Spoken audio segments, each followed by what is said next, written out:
Welcome back in on this alert day. Another day of the heat wave is now going to be behind us, but we are still up there toward the high of the day, right around 93 degrees. And with those dew points that have crept back into the upper 60s, the heat index about 95 to 100. And we don't get much relief from that humidity and that extreme heat even overnight tonight. Temperatures are going to slowly drop. Last night, as we headed toward midnight, we were right around the mid 80s. We could be in that neighborhood again tonight, right around 80 or warmer. By tomorrow morning, we're going to hold steady upper 70s.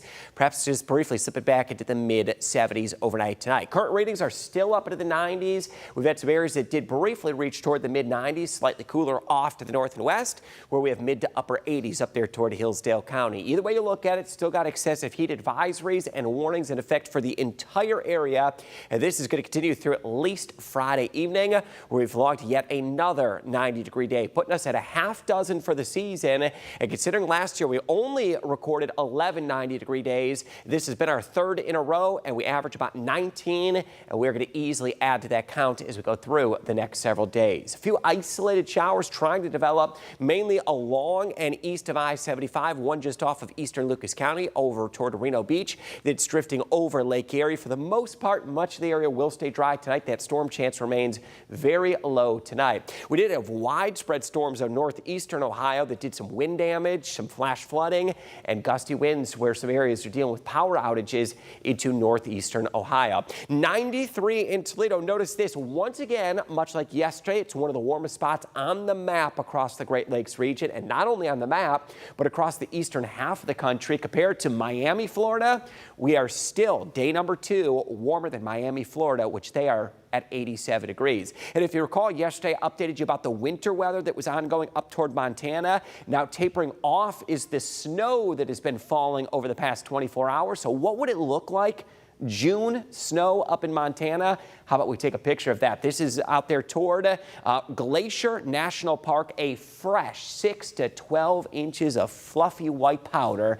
You can almost just dive right into that if you need to cool off at this point. So snow up in Montana, near record heat back here at home. So here's that hour-by-hour forecast. Again, going to be close to 100 on Wednesday, may top 100 on Thursday, what that hour-by-hour feels like, and it will stay steamy into Friday, right around or exceeding 100 degrees. Any chance of storms to cool us down? Let's look at that in the hour-by-hour forecast. We do sprout out the better chance of storms Wednesday afternoon. This could be a window between 3 to 8 p.m. where we get some scattered storms that may briefly dampen that heat, and some additional isolated storms that will be possible into Wednesday night and Thursday. We'll take the rainfall, especially if it does tend to cool us off. So that heat wave is going to continue through Saturday. Multiple days right around the mid to upper 90s. That feels like close to 100 degrees. So stay hydrated.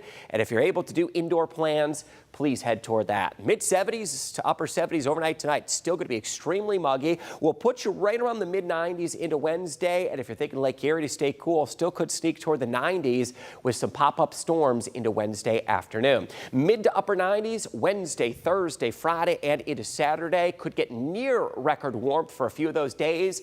Daily storm chances, on and off storms will be possible in some of that extreme heat and humidity. And then a cold front that arrives Saturday into Sunday will drop us back into the 80s by Monday. One more day that could rise into the low 90s on Tuesday. We're hopeful, though, that is it for the heat, at least for the rest of June. I want to go back to something you said last night, you shared with the audience last night, Chris, and it kind of stuck with me because I'm one of those old fuddy-duddies. I'm like, it's always hot. We like heat during the summer. You said the timing of this is what is interesting. So we're not officially to the summer solstice yet, right? So by many standards, this is still the spring season. So how early this intense heat wave, that matters because we're not acclimated to that heat quite yet. So its intensity, duration, and the fact that it's occurring at this point in the summer season, that's what's really kind of catching many people. We're just not used to it quite yet. And we had all the medical advice at 5 o'clock just saying it can jump on you in a split second.